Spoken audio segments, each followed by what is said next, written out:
Hello बच्चों, स्वागत है आपके अपने चैनल सोशल विद सविता पर। आज की वीडियो में हम करेंगे क्लास 7 सिविक्स और चैप्टर है 8 बाजार में एक कमीज। और इंग्लिश मीडियम के लिए भी है ये बच्चों, अ search in the market chapter 8। ठीक है बच्चों, तो ये बायलिंगुअल क्वेश्चन आंसर होने वाला बच्चों इसका, हिंदी और इंग्लिश मीडियम दोनों के बच्चों के लिए। और ये न्यू आपका जो सिलेबस है एनसीईआरटी का उसके अकॉर्डिंग है बच्चों। तो चलिए शुरू करते हैं। मैंने आपके लिए इसके आंसर बनाए हैं वो आपके बिल्कुल ही आसान भाषा में बनाए ताकि आपको रटना ना पड़े।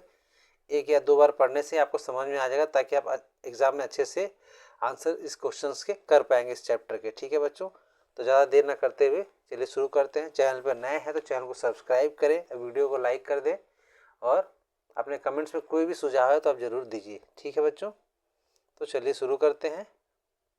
और ये है आपका चैप्टर, तो शुरू करते हैं हिंदी मीडियम के बच्चों के लिए।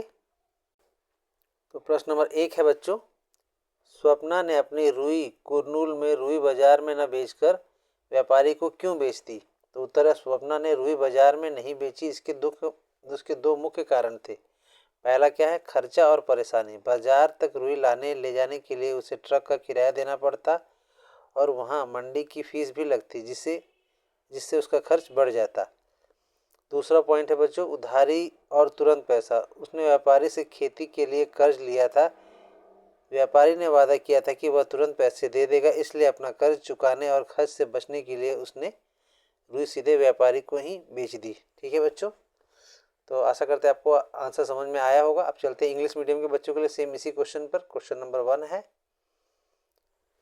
Question number 1, why made Swapna sell the cotton to the trader instead of selling at Kurnool cotton market?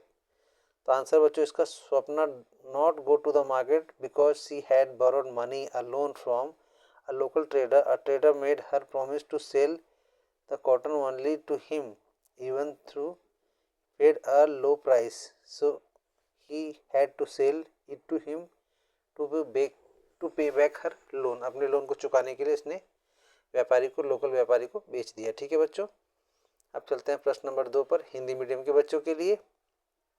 प्रश्न नंबर 2 है आपका, वस्त्र निर्यातक कारखाने में काम करने वाले मजदूरों के काम के हालात और उन्हें दी जाने वाली मजदूरी का वर्णन कीजिए। क्या आप सोचते हैं कि मजदूरों के साथ क्या न्याय होता है? तो चलते हैं बच्चों उत्तर पर।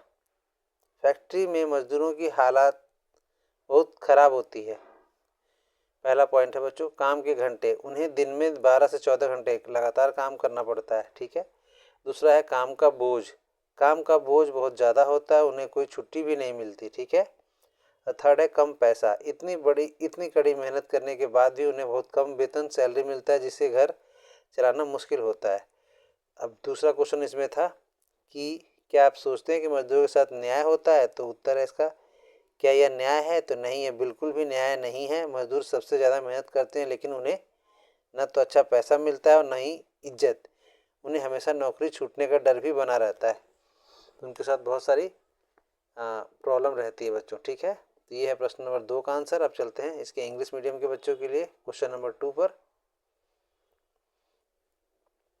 क्वेश्चन नंबर 2 है, describe the conditions of employment as well as wages of workers in the garment exporting factory. Do you think the workers get a fair deal? तो आंसर होगा बच्चों, the life of this workers is very hard. उनकी life बहुत कठिन होती है। पहला point है long hours. They have to work to 12 to 14 hours every day. 12 से 14 घंटा हर दिन काम करना पड़ता है। Low pay. They get very little money wages for their hard work. उनके हार्ड वर्क के लिए उनको बहुत कम वेतन मिलता है। No safety. They can remove from their job at any time. मतलब उनकी जॉब की कोई सेफ्टी नहीं, कभी भी उन्हें जॉब से बाहर निकाला जा सकता है। तो ये क्या फेयर है? तो नहीं, ये फेयर नहीं है। The work the hardest but get the least amount of money and respect. ठीक है, ना उनको इसके लिए इज्जत मिलती है ना उनको पैसे मिलते हैं। अब चलते हैं नेक्स्ट क्वेश्चन नंबर 3। प्रश्न नंबर 3 हिंदी मीडियम के बच्चों के लिए। प्रश्न नंबर 3 है, ऐसी किसी चीज़ के बारे में सोचिए जिसे हम सब इस्तेमाल करते हैं। वह चीनी, चाय, दूध, पेन, कागज़, पेंसिल आदि कुछ भी हो सकती है। चर्चा कीजिए कि यह वस्तु बाज़ारों में किस श्रृंखला से होती हुई आप तक पहुंचती है। क्या आप उन सब लोगों के बारे में सोच सकते हैं जो इस वस्तु के उत्पादन और व्यापार में मदद की होगी? तो चलिए उत्तर में चलते हैं। उत्तर है हम रोज़ दूध पीते हैं, वो सीधे हमारे पास नहीं आता बल्कि एक लंबी चेन श्रृंखला से गुजरता है। तो पहला पॉइंट क्या है इसमें, किसान। सबसे पहले किसान अपनी गाय भैंस से दूध निकालता है। दूसरा क्या होता है, कलेक्शन सेंटर। गांव के किसान अपना दूध यहाँ पर जमा करते हैं। तीसरा है डेयरी फैक्ट्री। यहाँ दूध को मशीनों से साफ किया जाता है और थैली और पैकेट में पैक किया जाता है। फोर्थ है दुकान एजेंट। यहाँ से दूध गाड़ियों में भरकर दुकानों तक पहुँचाया जाता है। और पांचवा उपभोक्ता यानी कि हम। अंत में हम दुकान पर जाकर पैसे देते हैं और दूध खरीद लेते हैं। इस तरह दूध किसान से शुरू होकर हम तक पहुंचता है। ठीक है बच्चों, आशा करते हैं आपको आसान से समझ में आ रहा होगा क्वेश्चन का आंसर। अब चलते हैं इंग्लिश मीडियम के बच्चों के लिए क्वेश्चन नंबर 3 पर। Think of something common that we use. It could be sugar, tea, milk, pen, pencil, paper, etc. Discuss through what chain of markets that reaches you. Can you think of the people that help in the production of trade? तो answer है let's look at the how milk reach our home. First point, a farmer. The farmer collects milk from the cows. Second, a dairy factory. The milk is taken to the factory where it cleaned and put into packets. Third, a shops. Truck carry these milk packet to the shops. And fourth है customer, मतलब हम लोग। We go to the shops and buy the milk. Many people like farmer, factory workers, truck drivers and shopkeeper help in this process. ठीक है बच्चों, अभी आपका question number 3 complete होता है इंग्लिश मीडियम के बच्चों के लिए। बच्चों हम चलते हैं प्रश्न नंबर 4 पर हिंदी मीडियम के बच्चों के लिए। यहाँ दिए गए 9 कथनों में से सही क्रम में कीजिए और फिर नीचे बनी कपास की डोंडियों के चित्रों से सही कथन के अंक भर दीजिए। ठीक है, तो ये देखिए क्वेश्चन से आपका 1 से लेके 9 तक के पॉइंट्स दिए हुए हैं, इनको सही क्रम में लिखना है। तो ये बच्चों आपके क्वेश्चन से। अब हम चलते हैं इसके उत्तर पर, इसको सही क्रम में लिखने के लिए। तो ये है इसका उत्तर। चलते हैं इसके उत्तर पर। पहला है स्वप्ना व्यापारी को रुई बेचती है। दूसरा व्यापारी जिनिंग मिलों को रुई बेचते हैं। थर्ड है जिनिंग मिलें रुई को साफ करती है और उनके गट्ठर बनाती हैं। फोर्थ है सूत काटने वाली मिलें रुई खरीदती हैं और सूत के व्यापारी को सूत बेचती हैं। पांचवा है सूत के व्यापारी बुनकरों को सूत देते हैं। छठा है बुनकर कपड़ा तैयार करके लाते हैं। सातवां है गारमेंट निर्यातक कमीजें बनाने के लिए व्यापारियों से कपड़ा खरीदते हैं। आठवां है वस्त्र निर्यातक संयुक्त राज्य अमेरिका के व्यवसायी को कमीजें बेचता है। और 9th है आपका ग्राहक सुपरमार्केट में इन कमीजों को खरीदते हैं। इस तरह से सारा क्रम हमने सही कर दिया।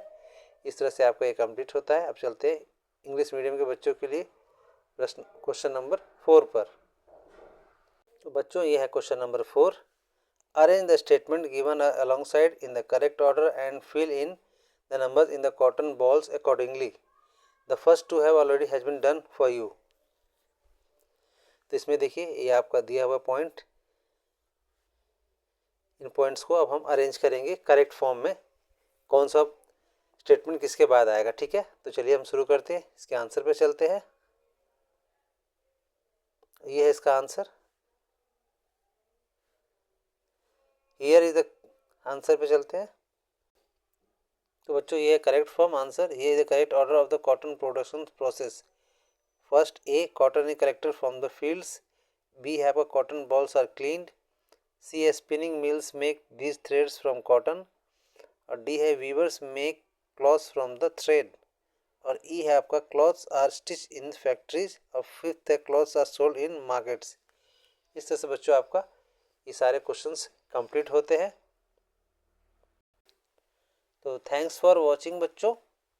तो बच्चों देखा आपने कितना आसान था ये चैप्टर। अगर आपको ये आसान वाले नोट्स चाहिए तो आप वीडियो को पॉज करके लिख सकते हैं, या तो हमारे टेलीग्राम चैनल को सब्सक्राइब कर लीजिए। उसमें भी हम वीडियो के साथ साथ आपको PDF भी शेयर करते हैं। अगर आपको वीडियो समझ आया हो तो लाइक करें, सब्सक्राइब कर अपने दोस्तों के साथ शेयर करें, और ऐसे ही आसान वीडियो के लिए सोशल विद सविता चैनल को सब्सक्राइब करें ना भूलें। मिलते हैं अगले वीडियो में, तब तक के लिए नमस्कार, जय हिंद।